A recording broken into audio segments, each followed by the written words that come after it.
अल्हम्दुलिल्लाहि रब्बिल आलमीन वल आक़िबतु लिल मुत्तक़ीन वस्सलातु वस्सलामु अला रसूलिहिल करीम अम्मा बाद फ़अऊज़ु बिल्लाहि मिनश शैतानिर रजीम बिस्मिल्लाहिर रहमानिर रहीम लन यनालल्लाह लुहूमुहा वला दिमाउहा वलाकिन यनालुहु तक़वा मिनकुम सदक़ल्लाहुल अज़ीम। वक़ाल रसूलुल्लाहि सल्लल्लाहु अलैहि वसल्लम लिफ़ातिमत रज़ियल्लाहु अन्हा या फ़ातिमा क़ूमी फ़शहदी उज़हियतक फ़इन्न लकी बिअव्वलि क़तरतिन तक़तुरु मिन दमिहा मग़फ़िरतन लिकुल्लि ज़ंबिन व अमा इन्नहु युजाउ बिलहमिहा व दमीहा व तुज़अु फ़ी मीज़ानिका सबईन ज़िअफ़न। लम्मा समिअहा अबू सईद अल-खुदरी रज़ियल्लाहु अन्हु फ़क़ाल या रसूलल्लाह हाज़ा लि अहलि मुहम्मदिन ख़ासतन औ लिल-मुस्लिमीन। फ़क़ाल रसूलुल्लाहि सल्लल्लाहु अलैहि वसल्लम हाज़ा लि आलि मुहम्मदिन ख़ासतन व लिल-मुस्लिमीन आमतन औ कमा क़ाल नबिय्यु सल्लल्लाहु अलैहि वसल्लम। रवाहुल मुंज़िरी फ़ी तरग़ीब व तरहीब वज़कर तहसीनहु। वक़ाल नबिय्यु सल्लल्लाहु अलैहि वसल्लम फ़ी हदीसिन आख़र फ़क़ाल लिसाहिबिल उज़हियति हसनतुन बिकुल्लि शअरतिन औ कमा क़ाल नबिय्यु सल्लल्लाहु अलैहि वसल्लम। वक़ाल रसूलुल्लाहि सल्लल्लाहु अलैहि वसल्लम हौलल उज़हियति फ़तीबू बिहा नफ़्सन रवाहु तिर्मिज़ी फ़ी सुनन औ कमा क़ाल हबीबुना व रसूलुना व नबियुना सल्लल्लाहु तबारक व तआला अलैहि वसल्लम। मेरे मुहतरम बुज़ुर्गों, दोस्तों और भाइयों, अल्लाह तबारक व तआला ने हमें बड़ा खूबसूरत दीन अता फ़रमाया है। ऐसा कमाल दीन है, लाजवाब दीन है, बाकमाल दीन है कि काफिर भी इसके खूबियों का कायल है। अगर कुफ्र ने भी दुनिया में तरक्की की है तो कैसी अजब बात है। अगर कुफ्र ने भी दुनिया में तरक्की की है, दुनिया पे राज किया है, तो उसके पीछे इस्लामी तालीमात है। वो इस्लाम से हटकर नई ज़िंदगी, नए कवानीन बनाकर दुनिया पे भी राज नहीं कर सकता। आज हम कहते हैं कि यूरोप के ममालिक में वहाँ रिश्वत नहीं है, वहाँ इशारा हो रोड के ऊपर तो गाड़ियाँ रुक जाती हैं, चाहे सदर की गाड़ी हो, और वहाँ लोग एक दूसरे के साथ अच्छे रवैये से पेश आते हैं, झूठ नहीं बोलते, सौदा बेचते हैं तो धोखा नहीं देते। ये सारी बातें हम उनकी खूबियाँ शुमार करते हैं। आप बताएं, ये खूबियाँ इस्लाम की हैं या कुफ्र की हैं? ये तो इस्लाम ने कहा है कि झूठ ना बोलो, रिश्वत ना लो, और इस्लाम ने कहा है किसी को तकलीफ़ ना दो, धोखा ना दो। हमारी चीज़ें अगर उन्हें उठा ली हैं, वो दुनिया में इज़्ज़त पा गए हैं, तो इस्लाम से इज़्ज़त पाई है। हम मुसलमानों ने उसको छोड़ दिया है तो हमने परेशानियाँ पाई हैं। इस्लाम लाजवाब है, इस्लाम बाकमाल है। फिर ऐसा खूबसूरत मज़हब है कि इस मज़हब पर चलते हुए दुनिया भी बनती है और आखिरत भी बनती है। यानी ऐसा मज़हब नहीं है कि जिसको इंसान इख्तियार करे कि दुनिया में तो जीना मुश्किल हो जाए, बस वो घुट घुट कर मर जाए, जी इस्लाम भी जो चलना पड़ गया। नहीं, हमारा इस्लाम हमें घर बनाने की इजाज़त देता है, सवारी रखने की इजाज़त देता है, अच्छे खाने खाने की इजाज़त देता है, शादियों की इजाज़त देता है, तिजारतों की इजाज़त देता है, बाज़ारों में आने जाने की इजाज़त देता है, सारी चीज़ों की तो हमें अच्छा खाना पहनने की इजाज़त देता है। हमारा मज़हब खूबसूरत मज़हब है जिसमें इंसान की ज़रूरियात का भी ख्याल रखा गया, और उसके अलावा इंसानों को वो राहतें दी गई जो एक बशरी ज़रूरत के तहत इंसानों की होती हैं। और फिर मौका ब मौका इस्लाम ने हमारी रहनुमाई की। जिस मौके पे हमें जिस चीज़ की ज़रूरत है, इस्लाम की मुकम्मल तालीमात मौजूद हैं। कुर्बानी का ज़माना है, अभी कुर्बानी करेंगे मुसलमान अगले महीने, तो इस्लाम ने इसमें खुल कर वाफिर मिकदार में हमें रहनुमाइयाँ दी और कुर्बानी का हुक्म ऐसा बनाया, वो कहते हैं आम के आम गुठलियों के दाम, गोश्त का गोश्त जन्नत की जन्नत, घर में गोश्त का गोश्त और अल्लाह की रज़ा की रज़ा। कैसा खूबसूरत मज़हब है। और अगर ये कहा जाता कि तुम जानवर ज़िबा करो और बस उठाकर सारा कहीं दे आओ, खुद एक बोटी भी नहीं खा सकते, अमल फिर भी हम करते, जान कुर्बान हमारी अल्लाह रसूल के लिए, लेकिन कदर मुशक्क़त होती। और यहाँ अल्लाह ने कहा खुद ही ज़िबा करो, खुद ही खाओ और जन्नत भी बनाओ। कुर्बानी करने पर क्या मिलता है, ये जब हम हदीसों में देखते हैं, मैं भी अर्ज़ करता हूँ इंशाअल्लाह, उसके बाद तो दिल करता है कि आदमी एक नहीं कई कुर्बानियाँ करे। और हज़रत अली ऐसे करते थे, 2 कुर्बानियाँ करते थे, एक अपनी तरफ से और एक हजूर सल्लल्लाहु अलैहि वसल्लम की तरफ से। और अल्लाह के नबी सल्लल्लाहु अलैहि वसल्लम ने हज के मौके पर 20 कुर्बानियाँ एक दिन में कर दी थी कि कुर्बानी का सवाब इतना ज़्यादा है। जिस पर कुर्बानी वाजिब है वो तो करेगा ही करेगा, किस पर कुर्बानी वाजिब है किस पर नहीं है, इस पर तुम्हारा इंशाल्लाह यहाँ बयान के बाद पूरा एक प्रोग्राम है जिसमें हम कुर्बानी के मसाइल अर्ज़ करेंगे। लेकिन बहरहाल जिस आदमी ने कुर्बानी करनी है उस आदमी को कुर्बानी करने पर मिलेगा क्या, इस पर अल्लाह के नबी ने हमें वो कुछ बताया जिसको मैं कह रहा था कि आम के आम गुठलियों के दाम। आप सल्लल्लाहु अलैहि वसल्लम ने हज़रत फ़ातिमा से फ़रमाया, फ़ातिमा क़ूमी फ़शहदी उज़हियतक, फ़ातिमा जब तेरा जानवर ज़िबा होने लगे, तेरे जानवर पे छुरी फिरने लगे, तू भी अपने जानवर को ज़िबा होते हुए देखना वहाँ। इससे मालूम हुआ कि जिस आदमी का जानवर ज़िबा हो रहा है वो वहाँ मौजूद हो, वो देखे, मर्द हो या औरत हो। औरत है तो पर्दे और बुरके में हो, मर्द है तो वो भी देखे, देखे तो सवाब है, ना देखे तो गुनाह नहीं है और उसकी कुर्बानी भी हो जाएगी। लेकिन आपने फरमाया फ़ातिमा तो देखना जब तेरा जानवर ज़िबा लगे। फिर आपने आगे बताया कि कुर्बानी के जानवर के ज़िबा करने पर, जानवर अल्लाह के नाम पर कुर्बान करने पर अल्लाह इस कुर्बानी करने वाले आदमी को क्या अजर देता है।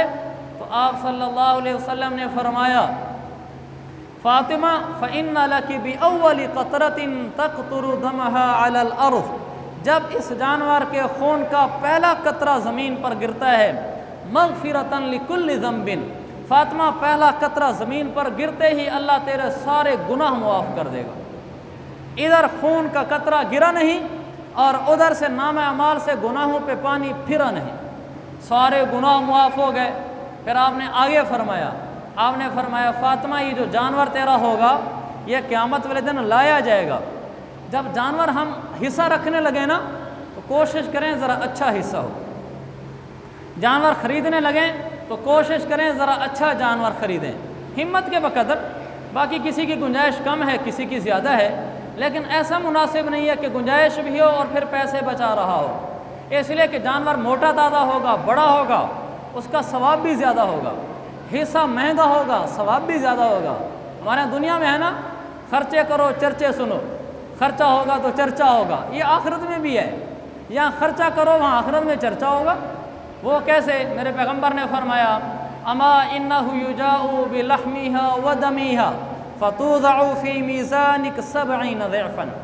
फ़ातिमा जब ये तेरा जानवर क़यामत के दिन आएगा तो इसका गोश्त, इसका खून समेत जानवर को उठाकर तराजू में रखा जाएगा, उसका जितना वज़न बनेगा फिर 70 ज़िअफ़न उसको 70 गुना बढ़ाकर तेरे नाम अमाल में रख दिया जाएगा। जानवर बड़ा है, उसमें से निकला गोश्त बकरे में से 20 किलो, तो जानवर बड़ा, तो क़यामत वाले दिन उसको 70 गुना बढ़ाकर नाम अमाल में रखा जाएगा। जानवर छोटा सा तो उसका 70 गुना भी छोटा सा ही होगा, ना होने से तो बेहतर है। लेकिन जानवर हिम्मत हो, हिस्सा अच्छा रखा जाए, जानवर मोटा ताज़ा उम्दा ख़रीदा जाए, इसमें सवाब ज़्यादा है। सवाब ज़्यादा होने की एक वजह ये भी है कि उसको 70 से ज़रब देकर नाम अमाल में रखेंगे।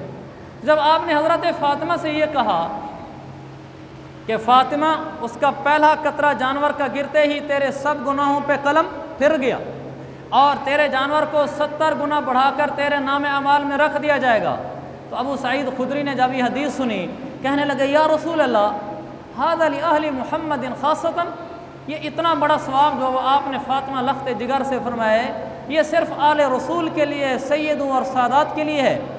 आपने फरमाया, अबू सईद, हाज़ा लि अहली मुहम्मदिन ख़ासतन व लिल मुस्लिमीन आमतन, ये आले रसूल को तो मिलेगा ही मिलेगा, मेरा जो उम्मती भी जानवर अल्लाह के नाम पर कुर्बानी के लिए ज़िबा करेगा उसको भी पहले कतरे के गिरते ही सब गुनाहों की बख्शिश मिलेगी। उसको भी ये इनाम मिलेगा कि उसका जानवर तराजू में रख कर 70 गुना बढ़ाकर वज़न उसके नाम अमाल में डाल दिया जाएगा। तो इसलिए जब कुर्बानी का जानवर लेने लगें तो पीछे देखें कि जितनी गुंजाइश है उस गुंजाइश के मुताबिक थोड़ा सा हाथ खोल कर रखें ताकि हमारा अजर बढ़ जाए। और फिर क़यामत वाले दिन जानवर आएगा। कुर्बानी के दिनों में लोग नेकियां कर रहे होते हैं, हर रोज़ ही नेकियां हो रही, लेकिन 10, 11, 12 ज़िलहिज्जा ये 3 दिन कुर्बानी के दिन हैं। इन दिनों में मेरे पाक पैगम्बर ने फरमाया सबसे ज़्यादा जो अमल अल्लाह को प्यारा लग रहा होता है, आपने फरमाया अहब्बा इलल्लाहि मिन इहराक़ि दम, जानवर ज़िबा करने से बढ़कर कोई अमल अल्लाह को कुर्बानी के दिनों में पसंद नहीं आता। सबसे ज़्यादा अल्लाह को उसकी नेकी पसंद आ रही होती है जो कुर्बानी के दिनों में जानवर ज़िबा कर रहा होता है, हिस्सा डाल रहा होता है, अल्लाह के नाम पर खून बह रहा होता है, ये अल्लाह को सबसे ज़्यादा पसंद है। फिर आपने फरमाया इन्नहु लयअती यौमल क़ियामती बिक़ुरूनिहा व अशआरिहा व अज़लाफ़िहा व दमीहा, क़यामत वाले दिन कुर्बानी का जानवर आएगा अपने सींगों समेत। इसके सींग, इसके खुर, इसका खून, इसका गोश्त सारा उठाकर तोला जाएगा। जब पूरे जानवर को तोला जाएगा फिर दूसरी हदीस मिलाकर 70 गुना बढ़ाकर नाम अमाल को बढ़ा दिया जाएगा। फिर आपने फरमाया इन्ना दमल यक़अउ अलल्लाहि बिमकानिन क़ब्ल अन यक़अ अलल अर्ज़, जब ये जानवर ज़िबा होता है इसका पहला कतरा ज़मीन पर गिरने से पहले अल्लाह की बारगाह में कबूल हो जाता है, और जब ज़मीन पर गिरता है तो सब गुनाह धो देता है।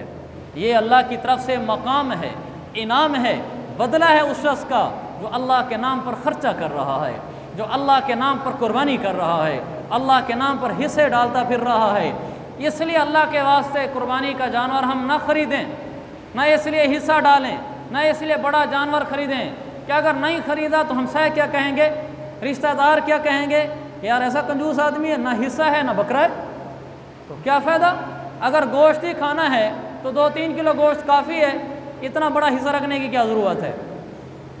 अगर लोगों को ही दिखलाना है कि लोगों क्या कहेंगे तो लोगों से कोई जान छूट सकती है। लोग तो हर बात पर बीसों एतराज़ कर देते हैं। हमारी ज़िंदगी अल्लाह के लिए होनी चाहिए।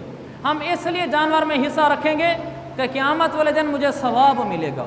आपने फरमाया बिकुल्ली शअरतिन हसना, उस जानवर के बदन पर जितने बाल होंगे कुर्बानी करने वाले आदमी को हर बाल के बदले में नेकी मिलेगी, हर बाल के बदले में। आप देखें बकरी के बाल को गिन सकता है, गाय के बाल को गिन सकता है, भला छोटे बाल हों लेकिन बाल तो हैं।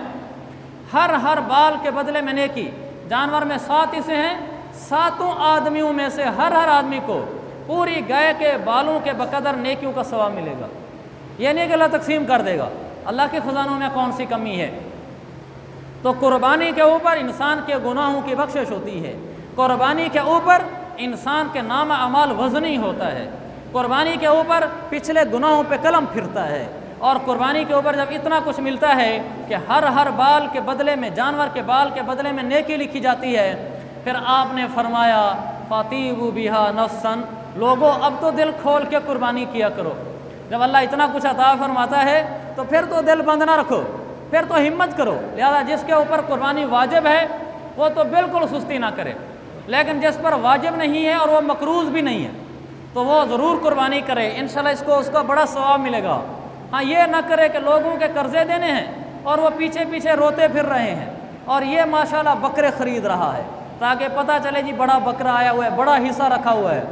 जब कुर्बानी वाजिब नहीं है आप पहले लोगों के कर्ज़े अदा करें, फिर गुंजाइश बनती है हिस्सा भी रखें, बकरा भी ख़रीदें, जानवर भी लें।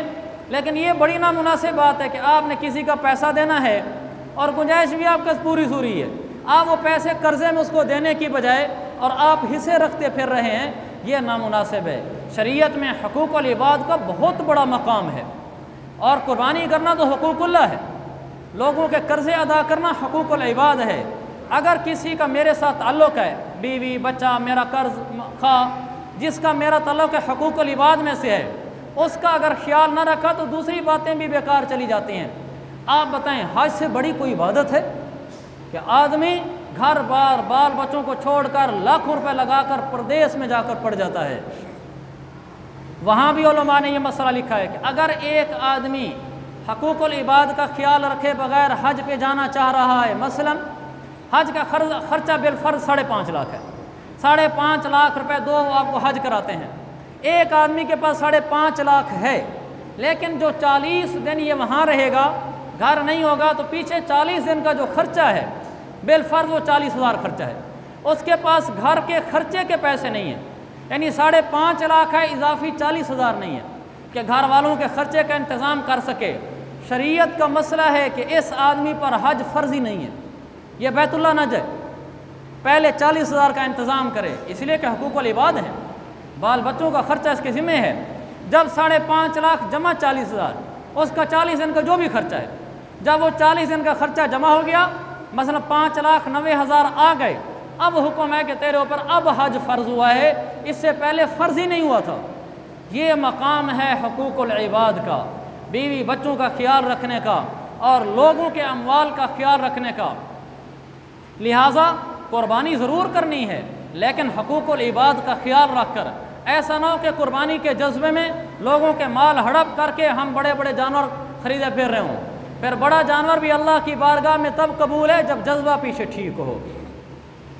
कुरान लन यनालल्लाह लुहूमुहा वला दिमाउहा, लोगों ये तुम्हारे मोटे ताज़े जानवर, अल्लाह को इनके गोश्त पोस्त की कोई ज़रूरत नहीं है, वलाकिन यनालुहु तक़वा मिनकुम, उसको तुम्हारे तक़वे की ज़रूरत है, यानी तुम्हारे तक़वे पर वो फ़ैसले करता है, तुम्हारे जानवरों के मोटे ताज़े होने पर फ़ैसले नहीं करता। जानवर बड़ा मोटा ताज़ा है, बकरा अच्छा है, बैल अच्छा है, पूरे मोहल्ले में धूम मची है, वाजी खान साहब का क्या कहना, मलिक साहब का क्या कहना, राना साहब का क्या कहना, जी क्या जानवर लिया है, लेकिन दिल का जज्बा क्या है कि लोग कहें जी इस जैसा जानवर तो पूरे मोहल्ले में किसी का नहीं है। अल्लाह ने फरमाया लन यनालल्लाह लुहूमुहा वला दिमाउहा, मुझे कोई ज़रूरत नहीं है तेरे इस मोटे ताज़े जानवर की, अपने पास रख, वलाकिन यनालुहु तक़वा मिनकुम, हाँ दिल का जज्बा अगर ये है, जैसे मैंने पीछे हदीस सुनाई कि जानवर जितना मोटा ताज़ा होगा, जानवर जितना उम्दा आला और महंगा होगा, उतना क़यामत वाले दिन मेरा अजर बढ़ेगा। फिर बड़ा उम्दा जानवर है, फिर ये मोटा ताज़ा जानवर भी अल्लाह को बड़ा प्यारा लगता है, चूँकि यह खर्चा अल्लाह के लिए हुआ है, फिर अल्लाह के यहाँ चर्चा होगा। अगर खर्चा लोगों के लिए है तो फिर चर्चा भी लोगों में ही होगा, फिर अल्लाह की बारगाह में नहीं होगा। इसलिए हिस्सा रखते हुए मैं और आप अपने दिल को टटोलें कि हम क्यों हिस्सा रख रहे हैं, हम क्यों बकरा ख़रीदने जा रहे हैं और क्यों ज़्यादा पैसे लगा रहे हैं बकरे ख़रीदने के ऊपर। हम इसलिए लगा रहे हैं कि अल्लाह के नबी ने फरमाया है कि जानवर को उसके गोश्त पोस्त समेत तराजू में रख कर 70 गुना बढ़ाकर इसके नाम अमाल में रखा जाएगा। तो जानवर जितना मोटा ताज़ा होगा मेरा 70 गुना ज़्यादा होगा।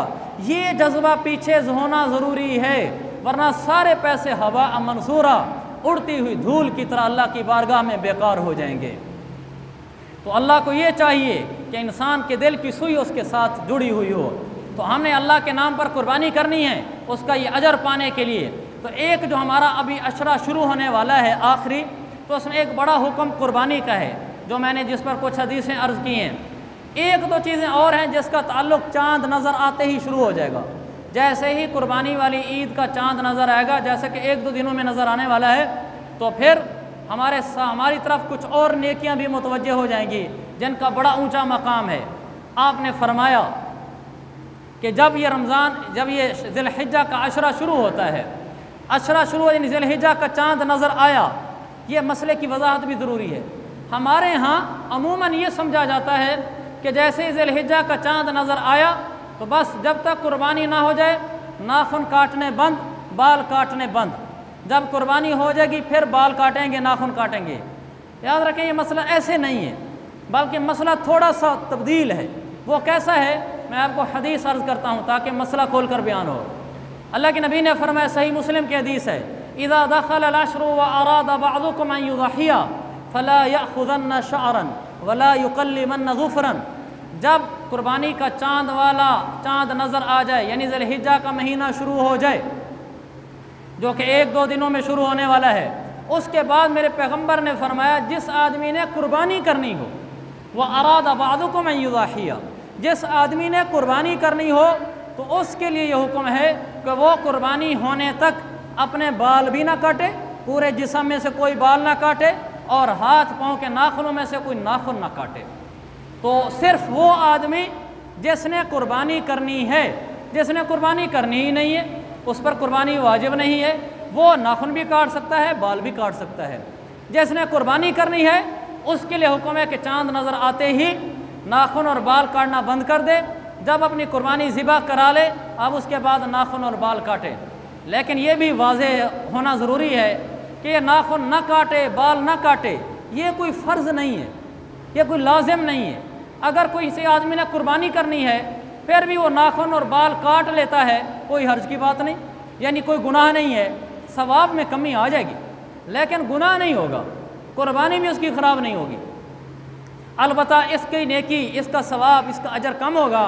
और जिस आदमी ने चांद नज़र आने से लेकर जानवर ज़िबा होने तक इस दौरान उस आदमी ने बाल नाखून नहीं काटे, उसका सवाब ज़्यादा होगा। तो ये वजाहत भी ज़रूरी है कि ये ज़रूरी और वाजिब नहीं है। ये हमारा जो भी अशरा शुरू हो रहा है उसका एक हुक्म ये था। और दूसरा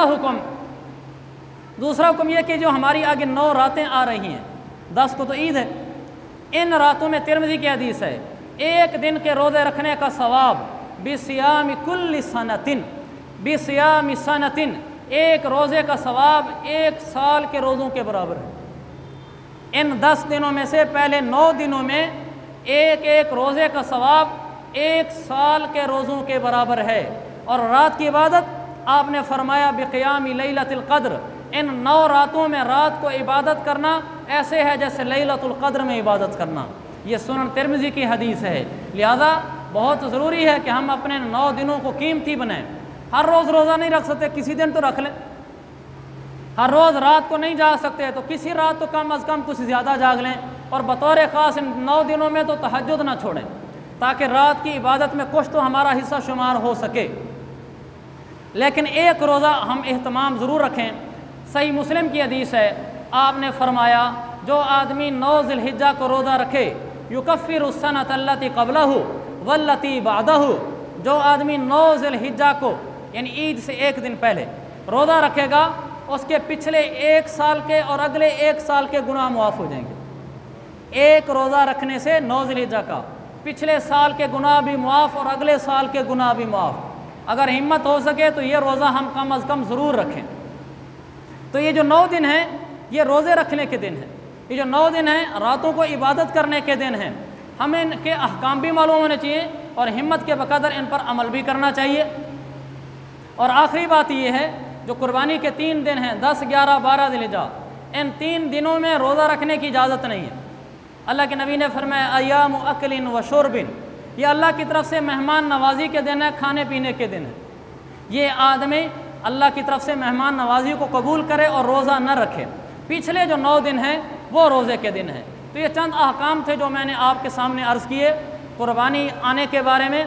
जब इंसान कुर्बानी करता है अल्लाह उसको क्या देता है, मोटा ताज़ा जानवर ख़रीदता है तो अल्लाह इस पर उसको क्या देता है, जानवर के हर बाल के बदले में अल्लाह इसको क्या अता फरमाता है, और कौन सा अमल अल्लाह को महबूब है, और पहले 10 दिनों में हमने क्या करना होता है।